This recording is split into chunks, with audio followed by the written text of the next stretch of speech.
8월 첫째 주일을 맞이해서 이 무더위에 하나님 앞에 예배드리기에 나오신 은혜가 곱히는 교회 그리스도인 여러분에게 하나님의 평강과 은혜와 긍휼하심이 충만하기에 임하기를 예수의 이름으로 축복합니다. 지난주에는 에베소서 3장 14절서부터 17절에 있는 말씀을 가지고 사도 바울의 기도 속에서 배워야 할 기도 내용이란 제목으로 말씀을 전했습니다.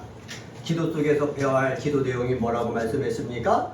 내 속사람이 하나님의 영광으로 힘을 얻도록 기도하자 말씀드렸습니다. 여러분이 예배 드릴 때마다 여러분의 속사람이 힘을 얻어야, 하나님의 영광으로 힘을 얻어야 내 겉사람도 힘을 얻고 내 삶에 활력이 넘치게 된다 말씀드렸습니다. 두 번째로 그리스도께서 마음에 계시도록 내가 기도해야 된다 말씀드렸습니다. 그리스도께서 내 마음에 계실 때에 힘이 생기는 거지요. 내가 다시 도전할 수 있는 그러한 목표도 생기는 것이다 말씀드렸고, 하나님의 충만하심이 나타나도록 기도하자 말씀드렸습니다. 이러한 놀라운 축복의 역사가 저와 여러분 삶 속에 임하기를 예수의 이름으로 다시 한번 축복합니다. 오늘 본문은 나단 선지자가 다윗의 범죄, 다시 말하면 우리아의 아내 밧세바를 범했습니다. 그리고 밧세바가 임신하니까는 이 임신한 것들을 드러내지 않게 하려고 그 남편 되는 그 우리아를 와서 밧세바와 동침하게 했는데, 이 우리아는 충성스러운 군인이라서 밧세바와 동침하지 않고 내 전우들이 지금 전방에서 블레셋과 싸우고 있는데, 암몬과 싸우고 있는데 왜 내가 여기서 쉴 수가 있느냐, 그렇게 되다 보니까는 우리아를 갖다가 최전방에 내세워 가지고 어떻게 해요? 간접살인하는 그러한 일을 누가 저질렀습니까? 다윗이 저질렀습니다. 여기에 대해서 하나님께서 그냥 있지 아니하고 나단 선지자를 보내서 비유를 통해서 다윗을 책망하는 내용이 나오고, 또 그 책망뿐만 아니라 하나님이 심판하실 것이다 이런 말씀한 내용이 오늘 본문에 나옵니다. 사랑하는 그리스도 여러분, 사람의 눈을 속이면서 폐역하는 짓을 일삼은 다윗의 죄가 사람이 볼 때는 숨겨져 있는 것 같지만은 사람의 심장과 생각까지 꿰뚫어 보시는 하나님은 다윗의 범죄 과정을 모두 다 지켜보고 계신다라는 사실을 우리는 성경을 보면서 어떻게 해요? 기억을 해야 된다는 거지요. 주변에 사람이 없다고 아무도 모르는 것이 아니라 누가 보고 계신다? 하나님이 보고 계신다. 그렇기 때문에 말도 주의해야 되겠죠? 행동도 주의해야 되겠죠? 마음 씀씀이도 바로 해야 되겠죠? 이렇게 자꾸 하나님이 보고 계신다는 마음을 가지고 내가 삶을 실천해 나갈 때에 하나님의 은혜, 하나님의 영광이 저절로 우리를 통해서 나타나게 됩니다. 이 시간에는 나단의 비유에서 깨달은 다윗을 통해 배워야 할 것들, 이런 제목으로 말씀을 전하겠습니다. 한번 따라서 해봅시다. 나단의 비유에서 깨달은 다윗을 통해 배워야 할 것들.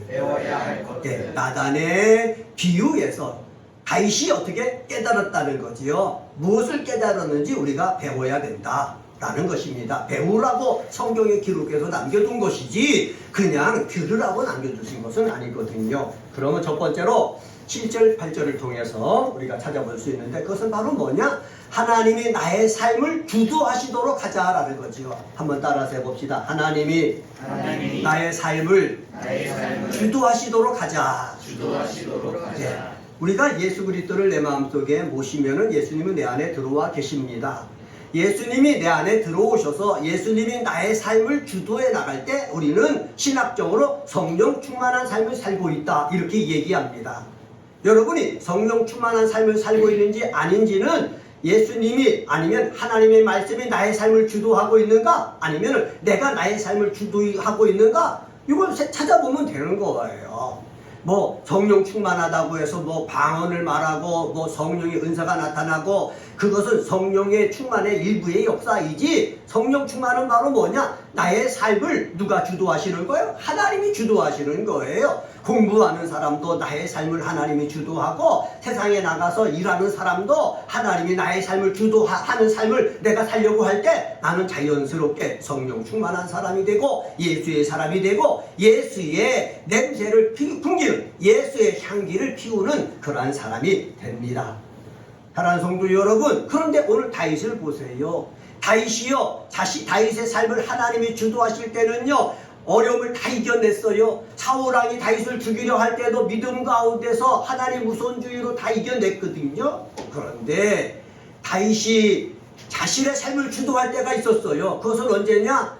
통일왕국의 왕이 되고, 그리고 좀 더 힘이 생겨지고 여유가 있다 보니까는 자기가 자기 인생의 주인이 된 거예요. 그래서 잠을 자고 일어나서 밖을 내다 보니까는 웬 여인이 목욕하고 있는 거거든요. 알아보니까는 우리아의 아내 밧세바예요. 남편이 있구나. 그러면 자기도 아내가 많은데, 자식도 많은데, 그런 여인한테 눈길 줄 이유가 없는 것입니다. 그런데 이때 다윗은 자기 삶을 누가 주의하고 있었어요? 주도하고 있었어요? 다윗이 주도하고 있는 거예요. 다윗이 주도하다 보니까는 자기의 정욕에 따라서 움직인 거예요. 자기의 삶이 움직이는 거예요. 그리고 자기와 함께하는 부하들을 움직인 거예요.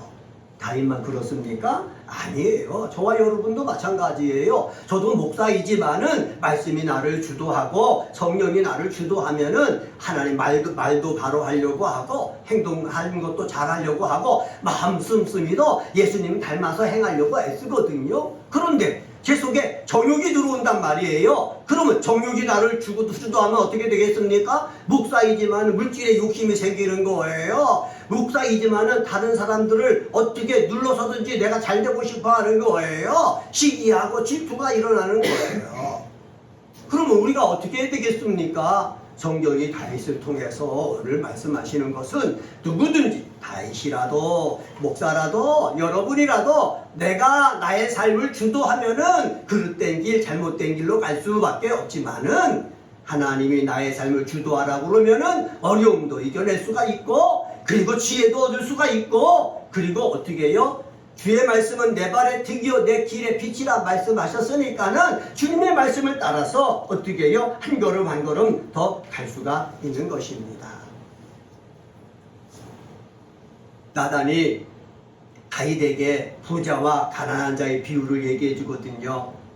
부자는 양이 많아요. 가난한 자는 양이 하나밖에 없어요. 그런데 손님이 왔어요. 손님이 왔으면 자기 양을 잡아서 대접하면 되는 것 아닙니까? 그런데 가난한 자가 가지고 있는 양 한 마리를 잡아가지고 대접을 한 거예요. 이 말을 듣고 있던 이 다윗이 화가 난 거예요. 어떻게 부자는 가진 것도 많으면서 한 마리밖에 가지고 있지 아니하는 가난한 자의 양을 뺏어가지고 죽여서 손님을 대접할 수가 있느냐?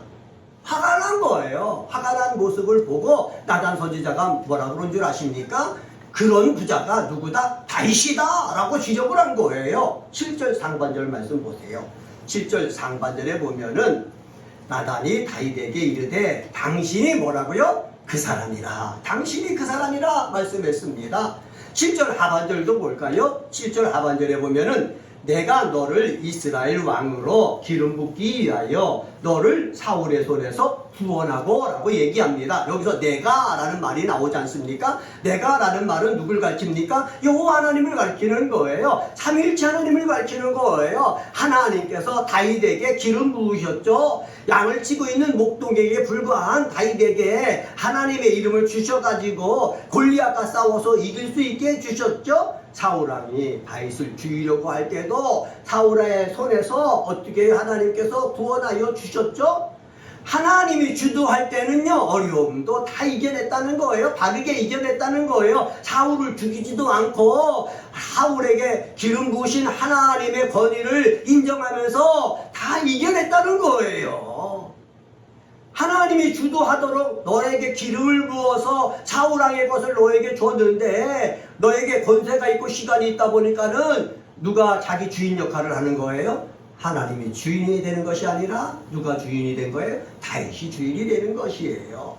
성도 여러분, 여기서 우리에게 주시는 말씀이 있습니다. 그것은 바로 뭐냐? 하나님이 주인이 돼가지고 다윗에게 많은 것을 맡겨주거든요. 맡겼을 때는 그 맡긴 일에 내가 충성스럽게 하나님 중심으로 일을 하면 되는 거예요. 그런데 하나님이 주신 것을 가지고 또 내 주도로 내 욕심으로 뭐든지 일을 하려고 하니까는 뭐가 생기더라? 문제가 생기더라. 여기서 우리가 깨닫는 것이 있죠. 그것은 바로 무엇입니까? 내 욕심, 내 정욕대로 살지 말고 하나님 뜻, 하나님이 주도하시는 대로 삶을 살자라는 것입니다. 한번 따라서 해봅시다. 내 뜻 내 욕심대로 살지 말고 하나님의 인도하심 따라 삽시다. 할렐루야. 그럴 때 아브라함이 복의 근원이 됐잖아요. 요셉이요 어떻게 해요? 아버지를 살리고 형들을 살리고 또한 이 하나님께서 축복해 주신 그 축복이 요셉을 통해서 애굽 땅에서 이루어지게 하셨잖아요. 믿습니다. 저도요. 지금은 하나님의 뜻대로 살 때에 손해보는 것 같고 정말로 앞이 캄캄한 것처럼 보여도 하나님의 시간이 되면은 하나님께서 회복시켜 주시고 더 큰 복을 주신다. 성경을 통해서 우리에게 말씀하시는 것이니 우리는 성경 말씀을 믿고 살아가야 합니다. 두 번째로 9절서부터 11절을 통해서 찾아볼 수 있는데 그것은 바로 뭐냐? 하나님을 업신여기지 말고 하나님을 존중히 여기자라는 말씀입니다. 한번 따라서 해봅시다. 하나님을 업신여기지 말고 하나님을 존중히 여기자. 네. 우리 예수를 믿잖아요. 예수님이 내 안에 계시잖아요. 내 안에 계신 예수님, 내 안에 계신 성령님, 이 삼위일체 하나님이 내 안에 계시는 거예요. 그런데 내 안에 계신 예수님을 내가 처음 은혜 받았을 때는 다 존중히 여겨요. 귀하게 여겨요. 하나님이 보고 계시는 것처럼 내가 삶을 살거든요. 그런데 이것이 오랜 시간 가다 보면은 하나님과 같이 동행하는 것을 잃어버리는 거예요. 잃어버리다 보니까는 하나님 말씀도 그냥 막 하는 거예요. 누구 유익 위해서? 자기 유익을 위해서 하나님 말씀도 막 사용하는 거예요. 하나님이 내 안에 계시고 하나님이 다 보고 계신데 그냥 솔직한 말로 막말을 막 해대는 거예요. 망령된 말을 막 해대는 거예요. 왜? 화가 난다고 내 생각대로 되어지지 않는다고 나도 모르게 막말을 할 때가 있거든요. 목사도 마찬가지입니다. 화가 나잖아요. 감정이 폭발하잖아요. 하나님이 보고 계신데 그 하나님이 보고 계신 것을 내버려 두고 그냥 내 마음대로 말할 때가 있거든요. 사랑하는 성도 여러분, 우리는 이 세상 삶을 살면서 하나님이 내 안에 계신다, 내 앞에 계신다 라는 사실을 확신하고 하나님을 업신여기는 말과 행동을 하지 말고 하나님을 어느 때든지 늘 존중히 여길 수 있는 믿음의 사람이 되시기를 예수의 이름으로 간절히 축원합니다. 이스라엘 백성이 출애굽했잖아요. 하나님의 은혜로 출애굽했잖아요. 그러면 얼마나 감사한 것입니까? 하나님을 존중히 여기는 삶을 살아야 되는 것 아닙니까? 그런데 홍해를 만나고 그런데 가다가 마실 물이 없고 그런데 가다가 먹을 양식이 없다고 해서 원망하고 불평하고 탓하는 거예요.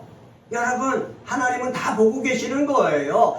물이 없고 먹을 양식이 없어도 하나님을 존중히 여기면서 기도를 통해서 하나님 마실 물이 없습니다. 먹을 양식이 없습니다. 우리의 삶이 정말 불안합니다. 우리 기도하면 되는 것 아닙니까? 근데 기도도 안 해보고 불평하고 원망한다는 거지요. 기도 안 하고 불평하고 원망하는 것은 다 뭐 하는 것입니까? 하나님을 향하여 어떻게 업신여기는 거예요.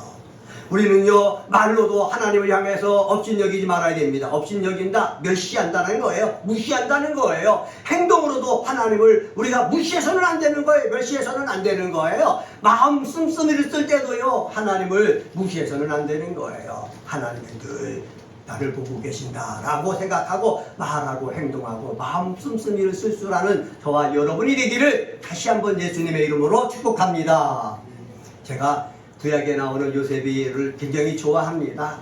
여기 요셉이 그랬습니다. 보디발 장군의 그 집에 노예로 팔려갔잖아요. 얼마나 성실하게 일을 하는지 보디발 장군의 부인이 요셉을 보고 반한 거예요. 반하다 보니까 어떻게 됩니까? 사람이 없을 때에 야 여기 아무도 없다. 너와 나와 사랑을 나누자. 그랬더니 요셉이 얘기하는 것입니다. 아무도 보지 않아도 하나님이 위에서 다 보고 계십니다. 라고 말하고 행동한 거예요. 여러분, 우리도 그렇습니다. 아무도 안 보고 있다고 해서 내 죄를 모르는 것이 아니라 하나님이 다 보고 있다고 생각을 하고 우리는 뭐 하자? 말과 행동을 하는 믿음의 사람이 되어야 할 줄 믿습니다. 여러분, 구약서부터 신약까지 흐르는 영적인 법칙이 무엇입니까? 그것은 바로 뭐냐? 내가 하나님을 존중히 여기는 말과 행동, 마음 씀씀이를 하면은 하나님도 나를 존중히 여기셔 주신다라는 것이 영적인 흐름이에요. 한번 따라서 해봅시다. 내가 하나님을 존중히 여기면 하나님은 분명히 나를 존중히 여기십니다. 할렐루야. 예수님이 말씀하셨어요. 예수님이 마태복음 7장 1절에서 3절에 보면 이렇게 말씀하셨어요. 비판을 받지 아니하려거든 비판하지 말라. 너희가 비판하는 그 비판으로 너희가 비판을 받을 것이요 너희가 헤아리는 그 헤아림으로 너희가 헤아림을 받을 것이니라. 어찌하여 형제의 눈속에 있는 티는 보고 내 눈속에 있는 들보는 깨닫지 못하느냐 말씀했거든요. 여기서 주는 핵심이 무엇입니까? 우리가 헤아리는 그 헤아림대로 내가 헤아림을 받는다는 거예요. 그래서 은혜가 꽃피는 교회 우리 그리스도인 여러분은 말과 행동과 마음 씀씀이가 넉넉하시기를 바랍니다. 내가 넉넉하게 사람들을 대하면은 나중에 하나님 앞에 내가 섰을 때도 하나님은 나를 넉넉하게 대해주시는 거예요. 넉넉하게 심판하시는 거예요. 그런데 내가 너무 좁아가지고 마음이 좁아가지고 너무 날카롭게 사람을 심판하고 판단하고 그러잖아요. 그러면 내가 하나님의 심판대에 섰을 때도 그 헤아림 그대로 하나님은 우리를 뭐 하신다? 심판하신다 라는 생각입니다. 여러분 이렇기 때문에 우리들은 어떻게 합니까? 말과 행동과 마음 씀씀이들을 어떻게 넓게 예수님처럼 할 수 있는 사람 되시기를 주의 이름으로 간절히 축원합니다. 이렇게 정말 말과 행동과 마음 씀씀이를 이렇게 크게 해야 되는데 9절 상반절에 보면은 나단이 다윗에게 이렇게 얘기합니다. 그러한데 어찌하여 내가 여호와의 말씀을 업신 여기고 여호와의 말씀을 어떻게 했다고요? 업신 여겼다 말씀하고 있어요. 10절 상반절에 보면은 내가 나를 업신 여기고 말씀을 업신 여겼다라고 얘기하고 또 하나님을 업신 여겼다라고 말을 하고 있습니다. 여러분 말씀은 곧 하나님이십니다. 하나님이 주신 그 말씀을 우리는 어떻게 해요? 업신 여겨서는 안 되는 거예요. 멸시해서는 안 되는 거예요. 무시해서는 안 되는 거예요. 사람의 말이 아니라 하나님께서 약속으로 주신 그 말씀은 우리가 간직해야 되는 거예요. 그 말씀이 내 삶의 기준이 되어야 되는 거예요. 내가 배운 지식과 경험이 내가 알고 있는 것이 기준이 아니라 뭐가 기준이 되어야 된다고요? 하나님의 말씀이 기준이 되어야 되는 거예요. 오늘 말씀을 들었다면 이 말씀을 기준 삼아서 일주일간을 살아야 되는 거예요. 말씀은 들었는데 들은 것으로 끝내버리고 내 마음대로 산다. 그것은 바로 뭐냐? 여호와의 말씀을 업신여긴 거예요. 하나님을 업신여긴 것 같은 거예요.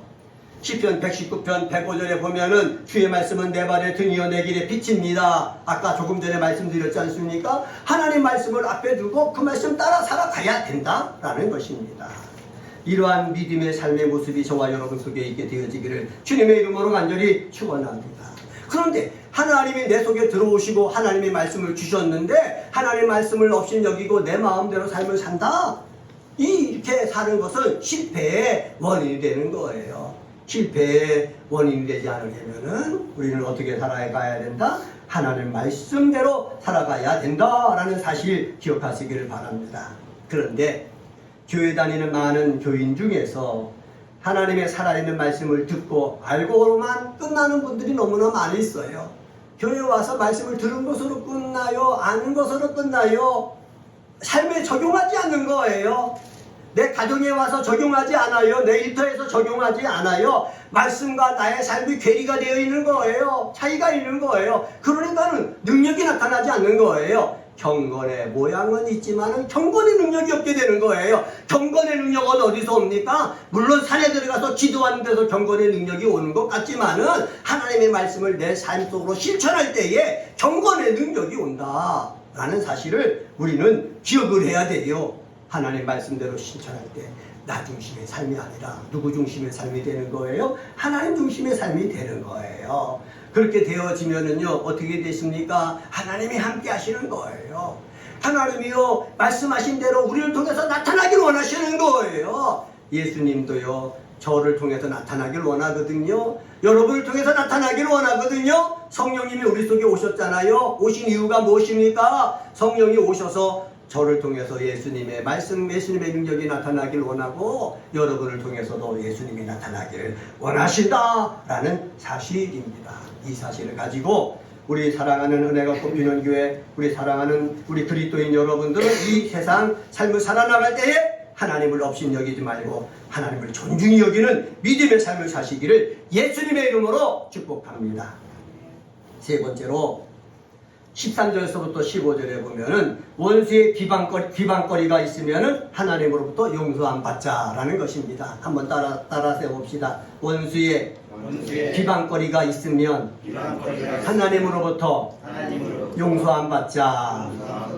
네, 우리 삶은 온전할 수가 없어요. 다윗에 대해서 말씀 나누고 있지 않습니까? 다윗은 하나님 마음에 합한 사람이었어요. 그런데 하나님의 중심으로 삶을 살 때는 하나님 마음에 합하게 삶을 살았지만은 자기 주도적으로 삶을 살 때는 말씀도 범했잖아요. 하나님의 십계명이 무엇입니까? 바세바 남의 아내를 범했잖아요. 하나님이 주신 십계명 가운데 하나가 무엇입니까? 살인하지 말라고 그러는데 우리아를 갖다가 간접살인했잖아요. 이렇게 자신도 어떻게 해요? 죄를 범하게 되는 거예요. 근데 죄를 범하면은 사람들이 모르는 것 같지만 누구는 알고 계시다고요? 하나님은 알고 계신다는 거예요. 그리고 죄를 범하면은 사람들은 모르지만은 자기가 아는 거예요. 그리고 죄를 범하면은 나뿐만 아니라 마귀란 놈이 아는 거예요. 누가 안다고요? 마귀란 놈이 아는 거예요. 그러면 하나님도 내 죄를 알고 나도 내 죄를 알고 마귀란 놈도 내 죄를 아는 거예요. 내가 죄를 범했으니까는 스스로 내 양심이 살아있기 때문에 불안해요. 잠을 이루지 못해요. 정말 너무 힘들어요. 밥 먹기도 힘들어요. 밥맛이 없어요. 이게 우리들이에요. 이렇게 내 속에 죄가 나를 힘들게 할 때 우리가 어떻게 해야 되겠습니까? 이것을 가지고요, 마귀란 놈이 자꾸 우리를 고수하는 거예요. 그렇기 때문에 잠을 이루지 못하죠. 불안하지요. 마귀가 나를 붙잡고 나를 이리 까부르고 저리 까부르고 그래가지고 나를 잡고서 자기 마음대로 하려고 할 때에 우리는 그 고리를 끊어버려야 되는 거예요. 마귀가 나를 비방할 수 있는 그것을 끊어버려야 되는 거예요. 끊어버리는 비결이 어디 있습니까? 그것은 하나님 앞에 나가는 거예요. 하나님 앞에 나가서 내가 잘못했습니다. 내가 죄를 범했습니다. 하는 거예요. 핑계하지 말고. 그지요? 핑계하지 말고 내가 범했습니다 하면서 하나님의 책망에 대해서 바로 받아들이는 거예요. 한번 따라서 해봅시다. 내 죄가 있는 것을 발견했을 때 핑계대지 말고 내 죄를 자백합시다. 내 죄를 자백해야 되는 거예요. 그러면은 원수가 와서 우리를 어떻게 하지 못하는 거예요. 내가 죄를 숨기고 있잖아요. 그러면 원수가 와서 목사라도요, 원수가 목사를 자기 손으로 붙잡고요, 자기 뜻대로 막 사용하는 거예요. 그래서 교회가 얼마나 혼란스러웠습니까? 성도들이 얼마나 많은 시험을 당했습니까?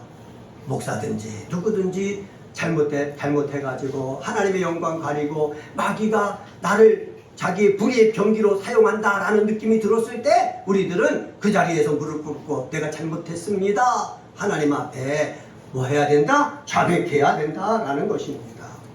다윗이 이렇게 고백했어요. 시편 51편 3절 4절에 보면은 대전하는 내 죄가를 아오니 내 죄가 항상 내 앞에 있나이다. 내가 주께만 범죄하여 주의 목전에 악을 행했습니다. 이렇게 고백을 했거든요. 왜냐하면 왜 고백할 수밖에 없었느냐? 다른 사람은 모르고 자기만 알고 하나님만 아는데 죄 지은 것 때문에 잠을 잘 수가 없는 거예요. 왕이 마음속에 고통만 있는 거예요. 그래서 이렇게 되었다라고 얘기하고 있지 않습니까? 시편 32편 3절 4절에 보면은 다윗이 또 이렇게 얘기합니다. 내가 토설치 아니할 때에 종일 신음함으로 내 뼈가 쇠하였도다.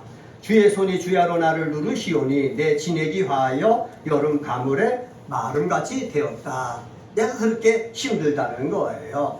이렇게 힘들 때 우리는 어떻게 한다고요? 그대로 갖고 가지 말고 미련한 자가 되지 말고 우리를 위해서 십자가 달려 죽으신 예수 그리스도를 믿고 우리가 자백만 하면은 우리를 자녀 삼아주신 여호와 하나님 아버지는 우리를 다 사해 주심을 믿고 하나님 앞에 나가서 내가 잘못했습니다. 죄를 뭐 해야 된다고요? 자백해야 된다는 거예요. 그럴 때 어떻게 말씀하십니까? 13절 하반절에 보면은 이렇게 말합니다. 나단이 다윗에게 말하되 여호와께서도 당신의 죄를 사하셨나이다.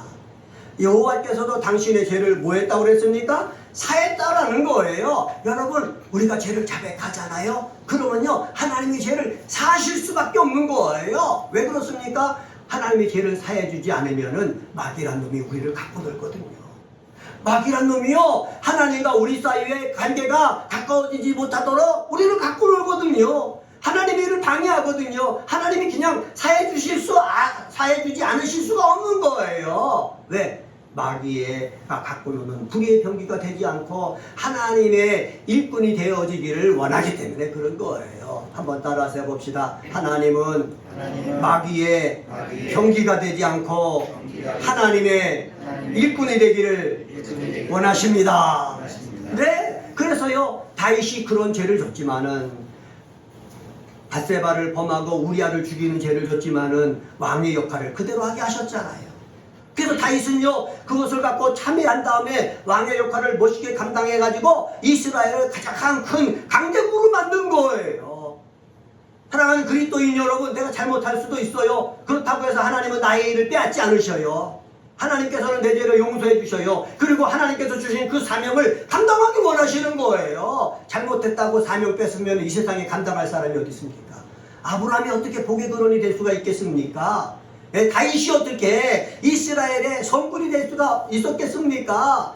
베드로가 어떻게 수제자가 될 수 있겠어요? 잘못이 있어도 자백만 하면은 우리 하나님은 어떻게 해주신다고요? 사해 주신다는 거예요. 원수가 회방하지 못하도록 하나님께서 역사해 주신다는 거예요. 이 비밀을 우리는 알아야 된다는 거예요. 그래서 내가 삶을 살다가 혹시 실수해서 잘못했을 때 그것으로 내 인생을 포기하지 말고, 하나님은 내 죄를 용서하시고 나에게 맡겨주신 사명은 어떻게 하게 하신다? 감당하게 하신다 라는 사실을 기억하시길 바랍니다. 다윗이 죄를 범했잖아요. 사울왕도 죄를 범했어요. 사울왕은 사무엘이 오기 전에 블레셋과의 전투를 빨리 나가고 싶어갖고 사무엘 대신 자기가 제사를 드렸다가 하나님으로부터 버림받았거든요. 그런데 다윗은요, 밧세바를 범했지요. 그리고 우리아를 죽였죠. 누구 죄가 더 컸습니까? 세상적으로 생각할 때는 다윗의 죄가 더 컸어요. 근데 다윗은 용서받았어요. 그리고 자기 왕의 직분을 감당하게 하셨어요. 근데 사울왕은요, 능력이 있었는데 하나님이 용서해 주시지 않았어요. 자기 힘으로 왕의 직분을 감당하다가 블레셋과 전쟁에서 죽었거든요. 그러면 여기에서 하나님이 주시는 말씀은 무엇입니까? 내가 잘못해서 죄가 있다면은 이 원수들이 비방거리가 되게 하지 말고 죄를 자백해서 용서함 받아가지고 어떻게 해요? 하나님의 용서함을 받아서 하나님이 주신 사명을 감당하는 사람이 되라 라는 말씀입니다. 이러한 축복의 사람들이 다 되시기를 예수의 이름으로 간절히 축원합니다. 오늘은 사무엘하서 12장 7절서부터 15절에 있는 말씀 가지고 나단의 비유에서 깨달은 다윗을 통해 배워야 할 것들, 이란 제목으로 말씀을 전했습니다. 하나님이 나의 삶을 주도하시도록 하자. 하나님을 업신여기지 말고 하나님을 존귀히 여기자.